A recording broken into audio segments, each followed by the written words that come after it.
1 Samuel, capítulo 18. No primeiro livro de Samuel, no capítulo 18.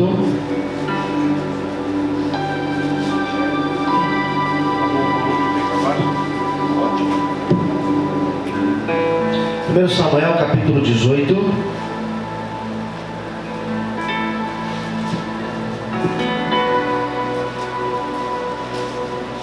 Vamos ler.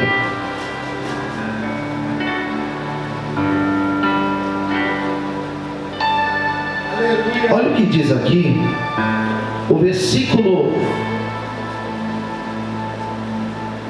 7 a seguir. Quem já encontrou, diga amém. Amém. Tem Bíblia atrás, né, Vini? Vê para mim se tem alguém sem Bíblia. Vamos ler todo mundo. A palavra do Senhor diz assim: e as mulheres, tangendo, respondiam umas às outras e diziam: Saul feriu os seus milhares, porém Davi os seus 10 milhares. Então Saul se indignou, e aquela palavra lhe pareceu mal aos seus olhos, e disse: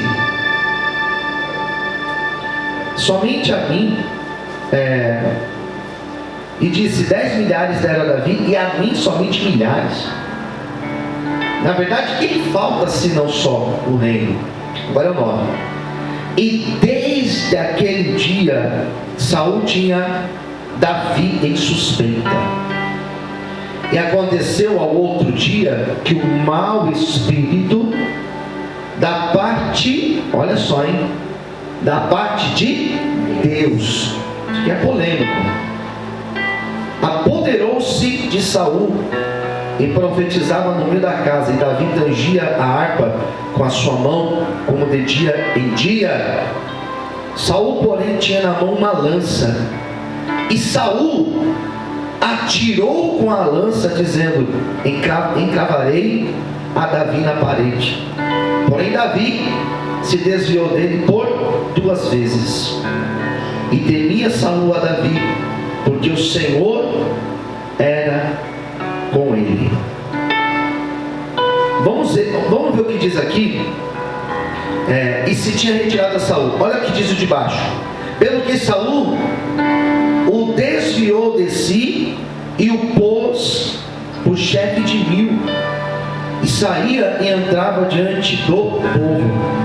E Davi se conduzia com prudência em todos os seus caminhos, e o Senhor era com ele.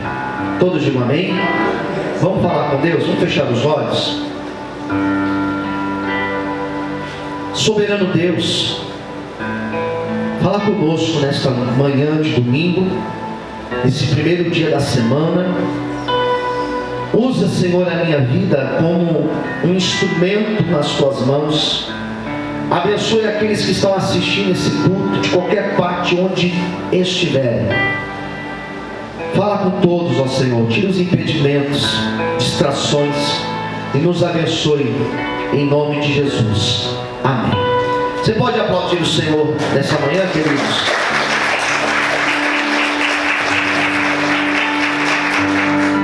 Eu quero falar nessa manhã. Faz 2 semanas que eu tenho falado sobre Davi. Semana passada eu falei capítulo 16. Essa semana aqui que passou eu falei do capítulo 17. E hoje eu quero falar sobre o capítulo 18, para nós entendermos um pouco da dinâmica da história de Davi. E eu tenho falado muito sobre promessa de Deus, né? Que Davi recebe uma promessa, e até viver a promessa teve um tempo no meio, onde ele passa um monte de coisas. Eu tenho falado justamente sobre isso, desse intervalo que existe. Você recebeu uma promessa, e de você viver a promessa de Deus. Posso ouvir um amém, queridos? Eu tenho usado muito isso. Recentemente eu preguei aqui na igreja o Salmo 119, falando sobre a frustração de esperar por promessas que não vão se cumprir, pelo menos por enquanto. Então eu tenho falado sobre isso pelo menos esse mês inteiro. eu tenho falado sobre promessas de Deus. Aqui nesse capítulo 18, algumas coisas já tinham acontecido. Primeiro, se no capítulo 17, eu ministrei essa semana, que Davi, ele era anônimo. O que é alguém anônimo? Anônimo é alguém que não é conhecido. Se eu falei essa semana no capítulo 17 que Davi, ninguém conhecia ele, o próprio Saul queria saber quem era o pai de Davi, aqui no capítulo 18 ele já era conhecido. E não era que ele era, e não é que ele era conhecido para um grupo. Ele era conhecido no país inteiro. Todos conheciam ele.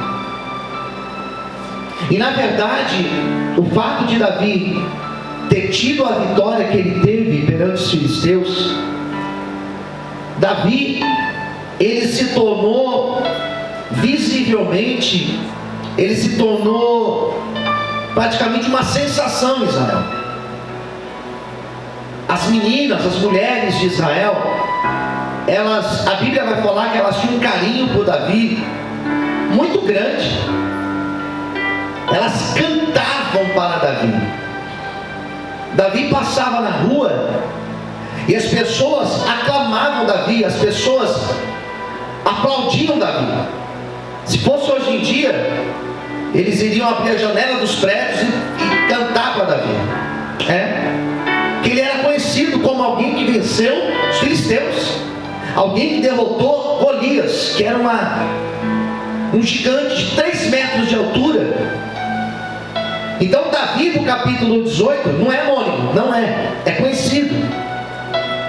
Mas ainda ele não estava na promessa. Ele estava num processo. E o processo entre receber a promessa e viver a promessa, o processo do meio é um processo difícil. Nós já falamos na abertura do culto, o salmo que foi lido na abertura fala sobre espera. E a espera é difícil. Agora, a espera junto com o descrédito das pessoas é mais difícil ainda. A espera, mais o descrédito, mais a desconfiança das pessoas é mais difícil ainda. Agora, a espera, o descrédito, a desconfiança e a perseguição se torna algo praticamente insuportável. Quando você lê este capítulo 18, nós não imaginamos no primeiro momento o que Davi estava vivendo. Para você entender o capítulo 18 de 1 Samuel, eu vou te dar 3 textos para você entender, junto com ele.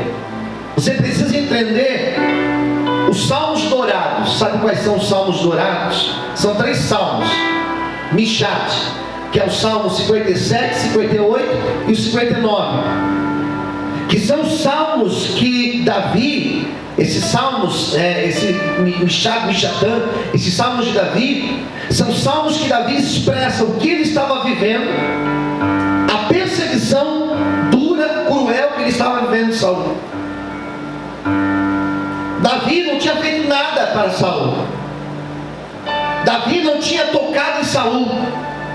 Davi não tinha falado nada contra Saul, mas Saul odiava Davi. Quem entendeu? Diga amém.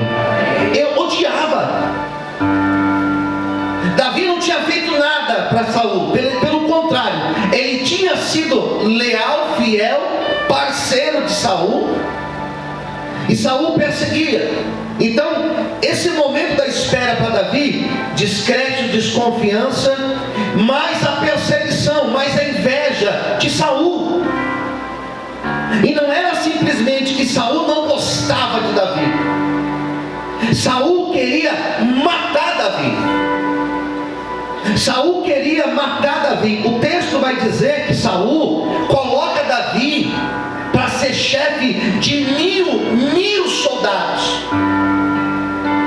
E quando tinha uma peleja contra um povo inimigo, sabe o que Saul fazia? Vai lá, Davi, vai lá com os homens. Porque na intenção de Davi, de Saul, colocar Davi lá na frente da luta, Davi morreria mais cedo ou mais tarde, porque ele era menino, era inexperiente. Mas o texto vai dizer vai dizer que Deus estava com Davi em tudo aquilo que ele fazia. Eu tenho uma palavra de Deus para você que está me assistindo agora. Eu tenho uma palavra de Deus para você que está aqui, para os obreiros que estão aqui, para você que está acompanhando esse culto agora. Eu tenho uma palavra de Deus. Pode quem quiser te prejudicar, pode quem quiser se levantar contra a tua vida, pode quem quiser te sabotar. Existe um Deus do teu lado, existe um Deus que é teu parceiro, existe um Deus que está fechado contigo, Ele está aliado contigo. Não importa aquele que queira te prejudicar, Deus é maior e Ele está conosco. Você pode aplaudir e exaltar a Deus por isso. Aleluia, aleluia. Então, lidar com descrédito é difícil, mas a gente vai. Lidar com descrédito é difícil, mas você usa isso como combustível para você. Lidar com desconfiança é difícil, mas você usa isso como combustível para você continuar motivado. Agora, você lidar com perseguição assim é difícil. A palavra que nós podemos resumir do sentimento que Saul tinha por Davi, uma palavra: inveja. Inveja. Porque Saul, quando ouvia as mulheres cantando, sabe o que as mulheres cantavam? Saul matou 1000, mas Davi matou 10.000. Daí Saul falava: o que mais está faltando? Dar um reino para ele? Tem que matar ele, porque as pessoas estão mais se importando com Davi do que comigo. O interessante é que Deus tinha abençoado Saul, mas Saul estava olhando para a bênção de Davi, ao invés de olhar para a bênção que Deus tinha dado para ele. Sabe o que é inveja? A inveja é você não valorizar aquilo que você tem e querer aquilo que o outro tem. Tem pessoas que têm muito mais condições do que eu e você, mas elas olham para mim e para você e talvez elas querem aquilo que Deus tem nos dado. Como se chama isso? Inveja. Inveja é a pessoa não olhar, não valorizar o que ela já tem, e ela olha para aquilo que o outro tem ou para aquilo que o outro é e deseja aquilo do outro. O Saul da história, ele olhava para Davi e ele dizia: eu quero o que ele tem, porque ele não tem dinheiro. Davi não tinha dinheiro, Davi não era rico. Diz aqui a Bíblia que o próprio Saul falou assim: Davi, você vai casar com a minha filha, você vai casar com ela, vou te dar ela para você casar. Você venceu Golias, então você vai casar com a minha filha. Sabe o que Davi falou? Sem chance, não dá para casar com a tua filha. Não, você vai casar com ela, você não quer ser meu genro? Não é que eu não quero ser teu genro, é que eu não tenho como pagar o dote. Tinha que pagar pelo dote, não tenho como pagar, eu sou pobre. E Saul falou: não, você vai pagar não, você vai casar com ela. Acho que Saul queria, na verdade, era... tem pai que é assim, né? Minha filha, pode levar. Leva isso daqui também junto. Queria, não, pode, você vai casar com ela. Percebe que Davi não tinha dinheiro, mas Davi tinha algo que Saul não tinha. Nós temos algo que o mundo não tem. Nós temos a presença de Deus, aleluia.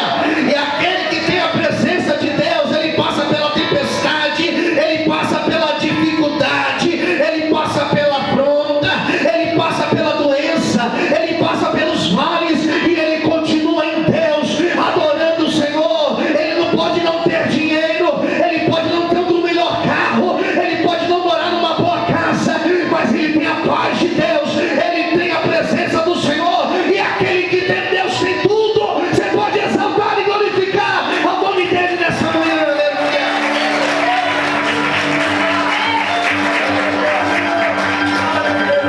E a Bíblia vai falar, queridos, que as pessoas admiravam a coragem de Davi, porque Davi tinha coragem.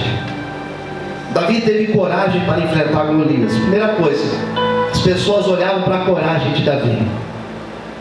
Deus, nessa manhã, Deus vai te dar coragem. Posso ver amém, queridos?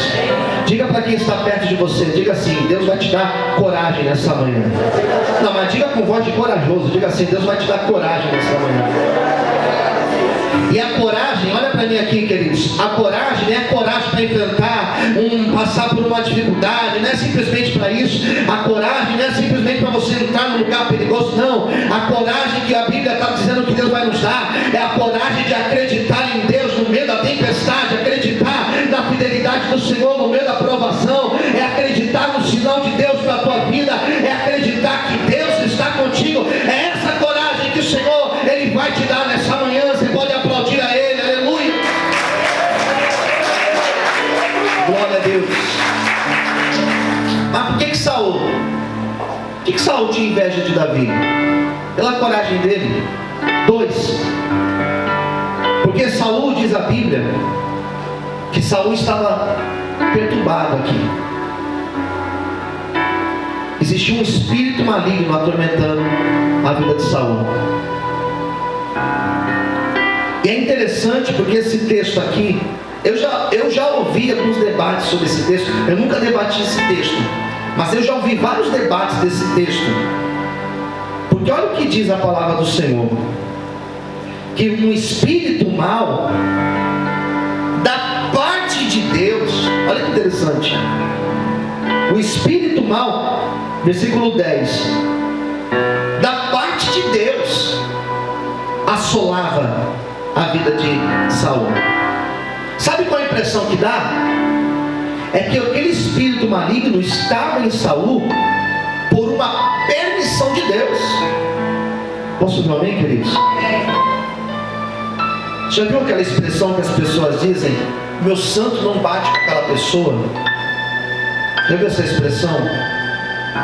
O que eu acho interessante é que o Saul olhava para Davi e não existia comunhão entre eles. Porque não existe comunhão entre a luz e as trevas. Posso ver um amém, queridos? Então existem pessoas que elas perseguem, que elas não gostam de você, que elas querem te ver mal, pelo simples fato de você ser uma morada de Deus. Você é uma morada de Deus. Diga para quem está perto de você: você é uma morada de Deus. E o que eu quero falar aqui nessa manhã é que existem lutas que nós venceremos estando cheio da presença de Deus. Sabe essa luta que às vezes você passa na tua casa? Sabe essa luta que às vezes você passa lá no seu trabalho? Sabe essa luta que você às vezes passa com uma pessoa que mora perto de você? Pastor, mas eu não fiz nada, mas parece que tem um demônio que usa. Parece não. Existe um espírito maligno que